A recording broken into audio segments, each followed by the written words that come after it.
आप सभी दर्शकों को मेरा नमस्कार। जैसा कि आप सभी को पता है, पाथ डिफेंस एकेडमी रिजल्ट के माध्यम से पलवल क्षेत्र में और सभी क्षेत्र में अपना नाम जो है रोशन कर रही है।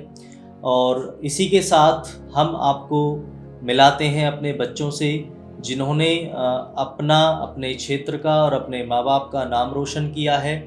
तो किस तरीके से ये नन्हे मुन्ने बच्चे मेहनत करते हैं और इनके जीवन में जो इन्होंने अपना उद्देश्य बना रखा है कि इनको भविष्य में जो देश की आधारशिला बनना है और इस देश को बहुत आगे ले जाना है।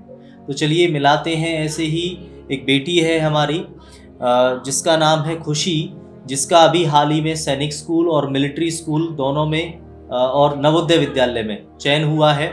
तो चलिए जानते हैं बेटी से। तो बेटा, सबसे पहले तमाम दर्शक आपको देख रहे हैं, तो इनको सबसे पहले अपना इंट्रोडक्शन बताइए। मेरा नाम खुशी है और मैं अब जवाहर नवोदय विद्यालय में पढ़ती हूँ।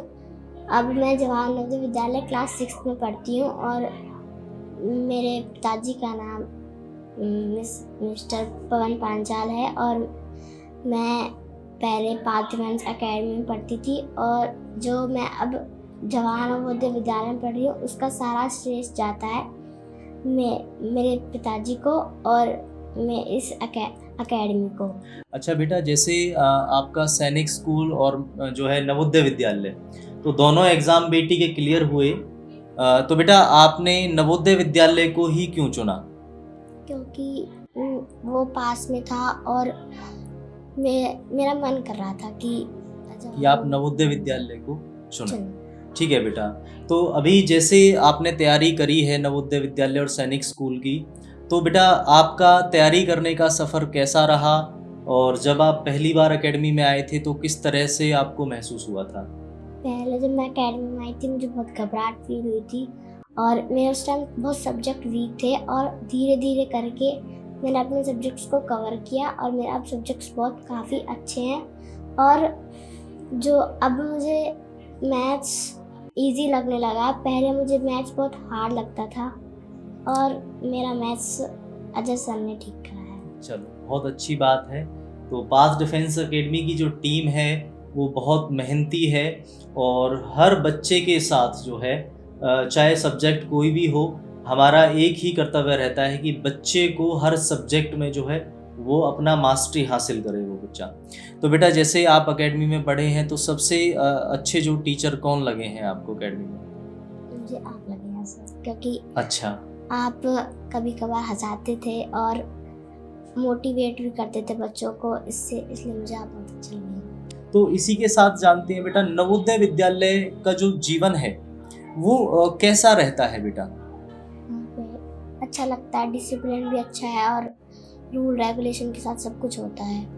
अच्छा, जैसे फिजिकल फिटनेस वगैरह की जो बात आती है तो वो वहाँ एक्टिविटी होती हैं ऐसी कुछ? वहाँ पे हर वेडनेसडे को CCA या फिर क्लब एक्टिविटी होती है और फिटनेस के बारे में बताऊँ तो सुबह सुबह राउंड लगाते हैं, योगा या फिर एक्सरसाइज करवाते हैं। फिर गेम्स टाइम में गेम्स भी करवाते हैं हमारी PT मैम है जो।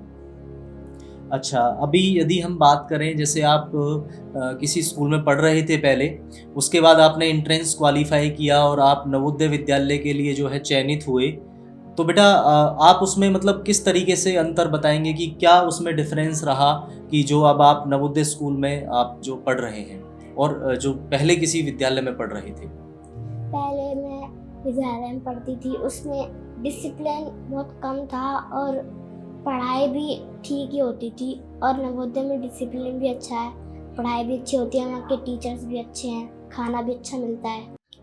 चलो, बहुत अच्छी बात है।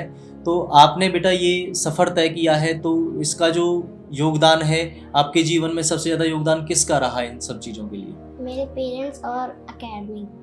अच्छा, एकेडमी का भी योगदान रहा है। चलो, वो बेटा आपकी मेहनत है, आपने मेहनत की तो आपको ये रिज़ल्ट मिला है। ठीक है, और हम चाहते हैं कि आप आगे भी इसी तरीके से आप मेहनत करते रहें। तो बेटा, अभी तमाम बच्चे और जो है दर्शक आपको देख रहे हैं, तो बेटा आप जो है अपने जीवन में क्या बनना चाहते हैं? क्या एम आपने निर्धारित किया है अपने लिए? मेरा एम डॉक्टर बनना है। आप डॉक्टर बनना चाहते हैं? Yes sir. देखिए, नन्ही छोटी सी बेटी है और अभी से ही सपना है डॉक्टर बनने का और उद्देश्य है कि जीवन में बहुत आगे बढ़े, और ऐसी हम भगवान से प्रार्थना करते हैं कि बेटी अपने जीवन में जो है सफल हो। तो बेटा, जैसे डॉक्टर बनने के लिए आपने अभी तक कोई स्ट्रेटेजी तैयार करी है, कुछ ऐसा आप प्लान तैयार करके चल रहे हैं पढ़ाई के साथ साथ? अभी टीचर्स ही करवा रहे हैं, पर मुझे लग रहा है कि वहाँ पे साइंस में मुझे ज़्यादा अच्छा लग रहा है, इसलिए मुझे डॉक्टर बनना है। अच्छा, डॉक्टर बनना है क्योंकि साइंस आपको ज़्यादा अच्छी लगी है। चलिए, बहुत अच्छा उद्देश्य आपने चुना है। अच्छा, आप जब डॉक्टर बनेंगे तो देश की सेवा कैसे करेंगे आप?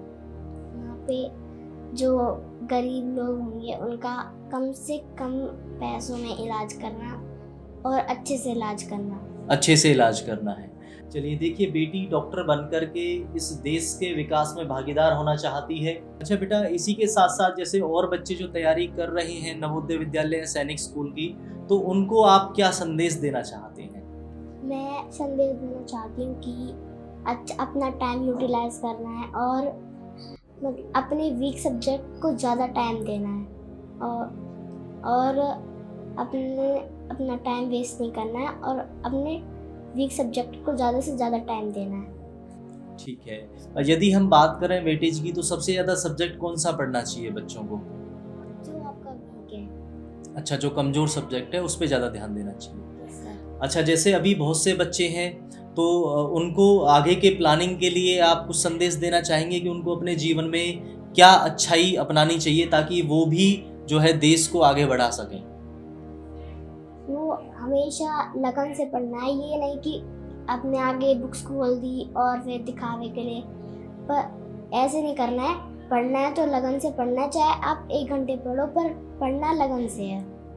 देखिए, कितनी अच्छी बात कही है बेटी ने कि अक्सर क्या होता है, बच्चे आगे बुक जो है ओपन कर लेते हैं पेरेंट्स की वजह से या टीचर के कहने से, तो कई बार क्या है वो बच्चा पढ़ता नहीं है एक्चुअली में, बस दिखाने के लिए बुक ओपन करके रखता है। तो बेटी ने बहुत अच्छी बात कही कि पूरे लगन और मन के साथ हमें अपनी पढ़ाई को करना है और तभी हम जीवन में जो है आगे बढ़ सकते हैं। अच्छा बेटा, आप जैसे अभी जब आप कोचिंग लेते थे तो आप फ़ोन को कितने समय तक यूज़ करते थे?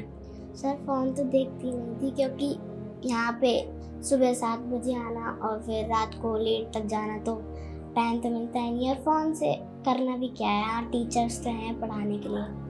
बहुत बढ़िया बेटा। देखिए, फ़ोन वास्तव में ही आजकल के बच्चों को यदि आगे बढ़ने से कोई चीज़ रोक रही है तो वो है मोबाइल फ़ोन, जो कि हम आमतौर पर अपने बच्चों को बहुत जल्दी से उनके हाथों में ये चीज़ थमा देते हैं, जो उनके विकास को रोक रहा है।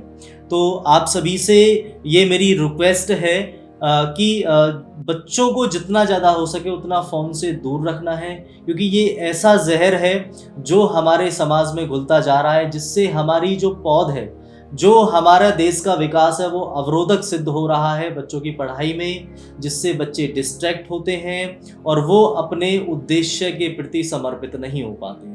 तो आप सभी अभिभावकगण और दर्शकों को मैं ये छोटा सा संदेश देना चाहता हूँ कि जितना ज़्यादा हो सके फ़ोन से अपने बच्चों को आपने दूर रखना है, यदि बच्चों को आपने अपना जीवन में जो है उनको सफल बनाना है। तो इसी के साथ साथ जो है पाथ डिफेंस एकेडमी, जिसमें बच्चों को बचपन से ही ऑफिसर बनाने का जो काम किया जाता है, उनको तराशा जाता है और उनको एक ऐसे हीरे बना करके इस समाज में निरूपित कर रहे हैं देश सेवा के लिए, और आगे भी करते रहेंगे। और आपका साथ हमें यूं ही मिलता रहे बरकरार, ताकि हम जीवन में आगे बढ़ते रहें और अपने देश के बच्चों को हम जीवन में बहुत आगे बढ़ा सकें। ऐसी जो है हम आपसे जो है आशा करते हैं और ऐसा आपका साथ चाहते हैं। इसी के साथ दर्शकों, जय हिंद, जय भारत।